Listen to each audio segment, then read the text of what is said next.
Okay, so real quick, even though using the Spaces application on the phone is great, there's some people that want to be able to use their desktop computer to jump in Spaces and be a speaker or to host. And that's really not an option based on using it through your browser right now. And I did figure out a workaround. So I wanted to share that with you guys. You're going to go to BlueStacks.com. BlueStacks is an application that you can run on your desktop.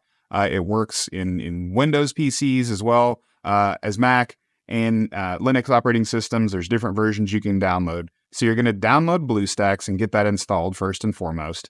And it is essentially going to create an Android tablet or phone type environment that you can use to run Android apps within that BlueStacks player. So you're going to go to the Google Play Store and download Twitter, first of all.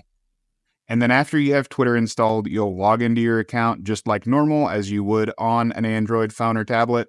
And once that is created, you can join a space and you will have all of the same features for speaking and hosting the space as you would on your phone. So just quick tip, wanted to share it. I know that's been bothering a few folks and wanted to make sure I put that out there as a solution.